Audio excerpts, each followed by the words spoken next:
반갑습니다. 오늘도 내 영혼을 위한 말씀 필사 예수를 쓰다에 동참하시면서 말씀의 자리에 앉으신 우리 빈네리 가족들을 주님의 이름으로 축복합니다. 오늘은 12페이지에 있는 말씀들을 함께 묵상하고 써 내려갈 텐데요.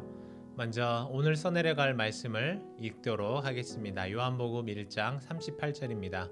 예수께서 돌이켜 그 따르는 것을 보시고 물어 이르시되 무엇을 구하느냐? 이르되 랍비여 어디 계시오니까 하니, 랍비는 번역하면 선생이라. 예수께서 이르시되 와서 보라. 그러므로 그들이 가서 계신 데를 보고 그날 함께 거하니 때가 10시쯤 되었더라. 42절. 데리고 예수께로 오니 예수께서 보시고 이르시되 내가 요한의 아들 시몬이니 장차 게바라 하시니라. 게바는 번역하면 베드로라. 43절. 이튿날 예수께서 갈릴리로 나가려 하시다가 빌립을 만나 이르시되 나를 따르라 하시니. 아멘. 네, 오늘은 첫 제자들이라는 제목의 말씀만 함께 살펴보도록 하겠습니다. 세례 요한은 예수님께서 첫 제자들을 부르시는 장면을 다른 복음서들과는 조금 다르게 추가된 내용을 첨가하고 있죠. 요한복음에는 세례 요한의 역할이 기록이 되어 있습니다. 세례 요한은 평소 많은 무리가 그를 따르고 있었던 것 같아요. 그의 신실하고 어떤 준비된 메시지가 어두운 시대를 살아가고 있으면서 메시아를 갈망하던 많은 유대인들에게 큰 울림을 주고 있었을 것입니다. 그리고 요한을 따르던 사람 중에 바로 베드로의 형제였죠. 안드레가 함께하고 있었습니다. 안드레 역시 진리를 찾아 헤매이던 사람이었은 것 같습니다. 그래서 세례 요한을 따라 살고 있었던 것 같은데요. 세례 요한은 자신이 그렇게 평소에 증거하고 또 예언하던 메시아를 보게 되죠. 오늘 써내려갈 말씀에는 없지만 세례 요한이 예수님을 보고 했던 말씀이 있습니다. 보라, 하나님의 어린 양이로다. 바로 저분이 메시아라는 것을 바로 알아본 것이죠. 그 소리를 듣자마자 안드레는 자신이 찾던 분이 바로 저분 예수라는 사실을 알게 되었습니다. 세례 요한의 입장에서 생각해 보실까요? 그의 입장에서는 자기의 제자를 예수님께 뺏기게 된 거잖아요. 그러나 오히려 세례 요한은 예수님을 위해서 모든 것을 내어줍니다. 어쩌면 이것이 준비된 사역자의 모습이 아닐까 생각하게 되는데요. 우리는 하나님의 일을 하면서 때로는 하나님의 이름이 높아지고 하나님의 나라가 확장되는 것보다 나의 가치가 높아지고 많은 사람들이 나의 수고를 인정해 주는 것을 통해서 기쁨을 누리고 있지는 않았는지 생각해 볼 필요가 있는 것 같습니다. 하나님이 영광을 받으시고 하나님의 뜻이 이 땅에 이루어지는 것으로 만족하고 기뻐할 줄 아는 삶, 그것이야말로 하나님의 일꾼 그리스도의 종으로서의 자세일 것입니다. 계속해서 세례 요한을 통해 메시아이신 예수를 만나 이 안드레는 예수님을 따라 나섰습니다. 예수님이 머무시는 곳에 함께 들어가서 예수님과 교제하고 싶어하는 그 간절한 마음이 드러나 있어요. 이 마음을 아시는 예수님은 그들을 초대하셨습니다. 와서 보라. 자신을 랍비라고 부르며 따르는 그들에게 예수님이 말씀하시죠. 사실 37절에서 세례 요한의 말을 듣고 예수님을 따르기 시작했다라고 나오는데, 여기서는 예수님의 제자로서의 온전한 따름이기보다는 어느 정도 제한적인 것이 있었던 것 같습니다. 아마도 예수님을 만나고 오랜 시간 예수님이 머무시는 곳에서 예수님의 말씀을 듣고 그리고 나서 온전히 제자가 되기로 결심을 한 것으로 보이는데요. 어쨌거나 예수님은 메시아에 대한 갈망을 품고 예수님을 찾아와서 자신을 랍비라고 부르는 그들을 초대하시면서 그들을 만나 주셨습니다. 예수님은 지금도 우리를 부르시고 계십니다. 그냥 교회 나와서 출석하고 떠나는 그런 사람, 온라인으로 예배 접속하고 끝나는 그런 가벼운 신앙의 사람이나 혹은 예수님을 향한 호기심을 넘어서서 예수님의 제자가 되려는 발버둥 치는 그 자리로 우리를 부르십니다.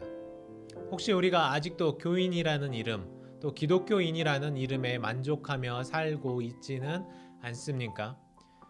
예수님은 우리가 제자가 되어서 예수님과 더욱 깊은 교제를 나누기를 원하시고 우리를 훈련시키셔서 하나님 나라의 확장을 위해 또 하나님의 뜻을 이 땅에 이루기 위해 헌신하는 삶을 바라십니다. 우리가 올해에는 말씀을 따라 써내려 가기로 했는데요. 이 시간이 그저 말씀을 앵무새처럼 그냥 따라 적는 그런 시간이 아니라 말씀을 우리 심령 위에 기록하고 또 내 영혼이 이 말씀대로 살아갈 수 있도록 헌신하고 다짐하는 시간이 되시면 좋겠습니다. 이제 안드레는 아마도 요한과 함께 있었겠죠. 드디어 예수님을 그저 랍비, 좋은 스승, 배울 것이 많은 좋은 분 이런 것을 넘어서서 메시아라고 고백합니다. 자신을 구원하고 이 땅의 문제를 해결하실 메시아라고 고백하게 되었습니다. 예수님을 만난 사람은 이런 변화를 겪게 되어 있죠. 그리고 안드레가 한 행동이 무엇이었습니까?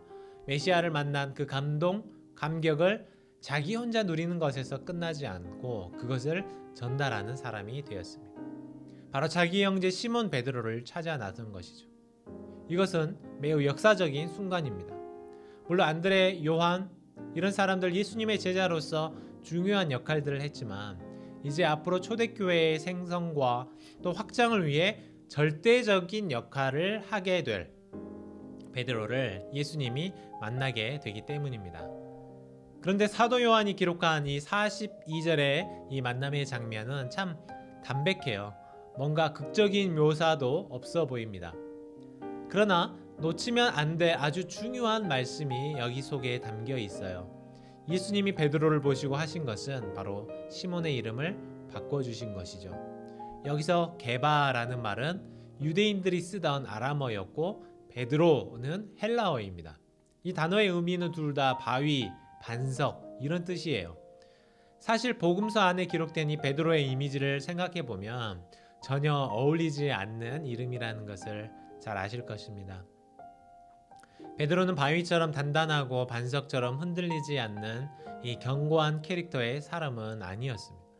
오히려 불같고 쉽게 흔들리는 그런 종류의 사람이었습니다.